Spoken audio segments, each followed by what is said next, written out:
दोस्तों, खबर में आगे बढ़ने से पहले अगर आप भी पीएम मोदी का खुलकर समर्थन करते हैं तो अभी इस वीडियो को लाइक कीजिए और लाल बटन को दबा के चैनल को सब्सक्राइब करके घंटी बजाकर कमेंट में लिखिए जय हिंद। सरकार बनते ही महिलाओं को रिटर्न गिफ्ट देने की तैयारी, योगी सरकार का आटा मसाला चक्की वाला प्लान। जी हां दोस्तों, ये बड़ी खबर उत्तर प्रदेश के लोगों के लिए आ रही है। उत्तर प्रदेश में लगातार दूसरी बार सरकार बनाने जा रही भाजपा सरकार ने शपथ ग्रहण के तुरंत बाद से रोजगार पर फोकस करने वो जा रही है और इसके लिए अभी से ब्लूप्रिंट तैयार किया जा रहा है।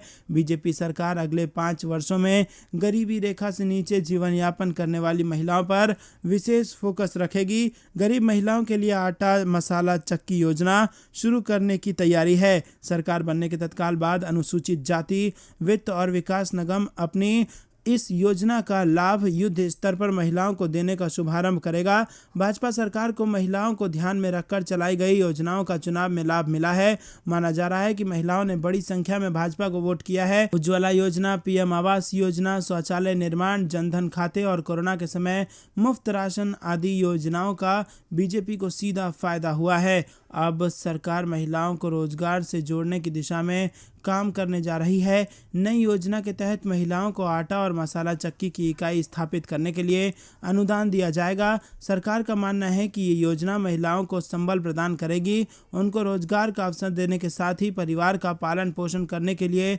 मजबूत बनाएगी। सरकार की योजना के तहत सबसे पहले प्रदेश के 18 मंडलीय मुख्यालयों के जनपदों में प्रति जनपद 125 महिलाओं को लाभान्वित किया जाएगा। दोस्तों, रुक करते हैं अगली बड़ी खबर की तरफ। योगी सरकार के शपथ ग्रहण समारोह को भव्य बनाने की तैयारी में जुटी है यूपी प्रशासन। जी हां दोस्तों, उत्तर प्रदेश की नवनिर्वाचित भाजपा नीति सरकार के 25 मार्च को होने वाले शपथ ग्रहण समारोह को भव्य बनाने के लिए प्रशासन जोर शोर से तैयारियों में जुटा हुआ है। प्रदेश में फिर से गठित हो रही भाजपा नीति सरकार का शपथ ग्रहण समारोह 25 मार्च की शाम 4 बजे राजधानी में शहीद पथ स्थित अटल बिहारी वाजपेयी एकाना स्टेडियम में किया जाएगा।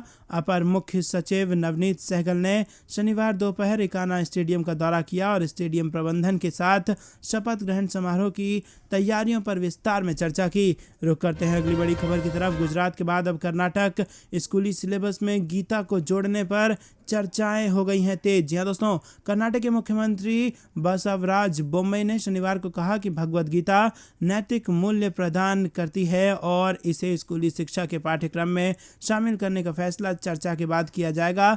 भारतीय जनता पार्टी शासित गुजरात ने गुरुवार को घोषणा की थी कि शैक्षणिक वर्ष 2022-23 से राज्य में कक्षा 6ठी से 12वीं के लिए भगवद गीता स्कूली पाठ्यक्रम का हिस्सा होगी। सरकार द्वारा स्कूली पाठ्यक्रम में भगवद गीता को शामिल करने से जुड़े सवाल पर बोम्मई ने कहा कि ये गुजरात में किया गया है और हमारे मंत्री का कहना है कि वो इस पर चर्चा करेंगे। देखते हैं कि शिक्षा विभाग क्या विवरण लेकर सामने आता है। दोस्तों, रुक करते हैं अगली बड़ी खबर की तरफ। जम्मू कश्मीर में कुछ वर्षों में हो सकता है कि सीआरपीएफ की जरूरत ही ना पड़े, गृह मंत्री अमित शाह का बयान। जी हां दोस्तों, केंद्रीय गृह मंत्री अमित शाह ने कश्मीर में पाकिस्तान प्रायोजित आतंकवाद, नक्सलवाद और पूर्वोत्तर में उग्रवादी ताकतों के खिलाफ लड़ाई में अहम भूमिका निभाने के लिए केंद्रीय रिजर्व पुलिस बल की प्रशंसा करते हुए शनिवार को अर्धसैनिक बल को भविष्य की चुनौती से निपटने के वास्ते एक खाका यानी कि रोड मैप तैयार करने को कहा। और अमित शाह यहां मौलाना आजाद स्टेडियम में सीआरपीएफ के 83वें स्थापना दिवस पर एक सभा को संबोधित कर रहे थे।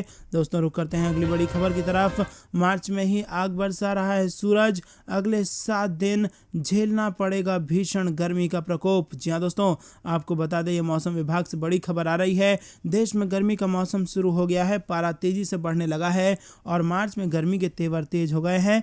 मौसम विभाग ने देश के कई राज्यों के लिए हीट वेव यानी कि लू चलने का अनुमान जताया है। आईएमडी ने राजस्थान, पश्चिमी मध्य प्रदेश, महाराष्ट्र के विदर्भ, गुजरात, तेलंगाना के कुछ हिस्सों में अगले 24 घंटे तक हीट वेव चलने की संभावना जताई है, तो वहीं दिल्ली एनसीआर में भी बढ़ती उमस से लोगों का हाल बेहाल है। दोस्तों, रुक करते हैं अगली बड़ी खबर की तरफ। पाकिस्तान में सियासी संकट, पीएम इमरान खान की बढ़ी टेंशन और अविश्वास प्रस्ताव के बीच सेना प्रमुख से मुलाकात। जी हां दोस्तों, अपनी सरकार के खिलाफ चल रहे अविश्वास प्रस्ताव के बीच पाकिस्तान के प्रधानमंत्री इमरान खान ने शुक्रवार को सेना प्रमुख कमर जावेद बाजवा से मुलाकात की। बैठक का उद्देश्य देश में हाल के राजनीतिक अस्थिरता के साथ साथ पाकिस्तान में आगामी इस्लामिक देशों के संगठन शिखर सम्मेलन पर चर्चा करना था। इसके अलावा इस दौरान बलूचिस्तान में चल रहे विरोध प्रदर्शन पर भी चर्चा हुई। वहीं पाकिस्तान तहरीक इंसाफ के अधिकांश नेता इस बैठक के नतीजे का इंतजार कर रहे हैं। देश में चल रहे राजनीतिक घटनाक्रम के बीच इस बैठक का नतीजा महत्वपूर्ण माना जा रहा है। बैठक का मकसद पाकिस्तान में चल रही राजनीतिक अस्थिरता को एक बार फिर से पटरी पर लाने का है। माना जाता है कि पाकिस्तान में राजनीतिक स्थिरता लाने में सेना का महत्वपूर्ण योगदान होता है और सेना के सहयोग के बिना वहां सरकार चलाना मुश्किल है। रुक करते हैं अगली बड़ी खबर की तरफ। बांग्लादेश के प्रधानमंत्री शेख हसीना ने पीएम मोदी का जताया आभार, कहा यूक्रेन में फंसे हमारे नागरिकों की मदद के लिए आपका धन्यवाद। जी हाँ दोस्तों रुक करते हैं अगली बड़ी खबर की तरफ। सीआरपीएफ के 83वें स्थापना दिवस परेड में शामिल हुए अमित शाह, कहा देश की रक्षा के लिए आपने कोई कसर नहीं छोड़ी। जी हाँ दोस्तों, आपको बता दें केंद्रीय गृह मंत्री अमित शाह जम्मू के एमए स्टेडियम में सेंट्रल रिजर्व पुलिस फोर्स के 83वें स्थापना दिवस परेड में शामिल हुए और इस दौरान वो सीआरपीएफ जवानों को संबोधित कर रहे थे। और ये पहली बार है जब राष्ट्रीय राजधानी दिल्ली से बाहर जम्मू कश्मीर में सीआरपीएफ स्थापना दिवस समारोह का आयोजन किया गया। सीआरपीएफ जवानों को संबोधित करते हुए अमित शाह ने कहा कि मैं सीआरपीएफ जवानों और उनके परिवारों को शुभकामनाएं देता हूं। मैं सीआरपीएफ के शहीदों को श्रद्धांजलि देता हूं। ऐतिहासिक शहर जम्मू में सीआरपीएफ स्थापना दिवस समारोह का आयोजन किया जा रहा है। मैं सबसे पहले माता वैष्णो देवी को प्रणाम करना चाहता हूं। अमित शाह ने कहा कि जम्मू वो जगह है जहां पंडित प्रेमनाथ डोगरा और डॉक्टर श्यामा प्रसाद मुखर्जी ने एक राष्ट्र एक ध्वज एक संविधान के लिए आंदोलन शुरू किया। हमें खुशी है कि हम डॉक्टर श्यामा प्रसाद मुखर्जी के सपनों को पूरा कर सके। दोस्तों रुक करते हैं अगली बड़ी खबर की तरफ। कश्मीरी पंडितों के मामले में राष्ट्रपति को भेजी गई याचिका, हुई एसआईटी जांच की मांग। जी हाँ दोस्तों, 1990 में हुई कश्मीरी पंडितों के नरसंहार के मामले की दोबारा जांच के लिए राष्ट्रपति रामनाथ कोविंद के पास याचिका भेजी गई है। इस याचिका में कश्मीरी पंडितों के मामले की जांच के लिए एसआईटी के गठन की मांग की गई है। दिल्ली के वकील विनीत जिंदल ने ये याचिका दाखिल की है। बता दें कि कश्मीरी पंडितों के नरसंहार का मामला द कश्मीर फाइल्स मूवी के रिलीज होने के बाद लोगों के बीच चर्चा का विषय बन गया है। द कश्मीर फाइल्स मूवी बीते 11 मार्च को रिलीज हुई थी और द कश्मीर फाइल्स मूवी महज 7 दिन में 100 करोड़ रुपए से ज़्यादा का बिजनेस कर चुकी है। और अब 1990 में कश्मीरी पंडितों के साथ हुई घटना की दोबारा जांच कराने की मांग वाली याचिका दायर की गई है। बता दें कि द कश्मीर फिल्म्स के डायरेक्टर विवेक अग्निहोत्री को शुक्रवार को वाई कैटेगरी की सुरक्षा दे दी गई। वाई कैटेगरी की सुरक्षा के तहत केंद्रीय रिजर्व पुलिस बल के 7 से 8 कमांडो 24 घंटे विवेक अग्निहोत्री की सुरक्षा करेंगे। रुक करते हैं अगली बड़ी खबर की तरफ। खुशी के रंग उड़ाते जुटी योगी की टोली, प्रचंड जीत के बाद गोरखपुर में मना रहे हैं मुख्यमंत्री होली। जी हाँ दोस्तों, आपको बता दें कि यूपी विधानसभा चुनाव 2022 में प्रचंड जीत के बाद योगी आदित्यनाथ 25 मार्च को दोबारा मुख्यमंत्री पद की शपथ लेंगे। सरकार पार्ट 2 से पहले गोरखपुर में आम नागरिकों के संग वो होली मना रहे हैं और इसकी शुरुआत गोरखनाथ मंदिर में होलिका की राख से होली खेलकर हुई है। मुख्यमंत्री की अगुवाई में गोरखपुर के घंटा घर से नरसिंह शोभा यात्रा भी निकली और इस शोभा यात्रा का आयोजन 1944 से आरएसएस द्वारा किया जाता है।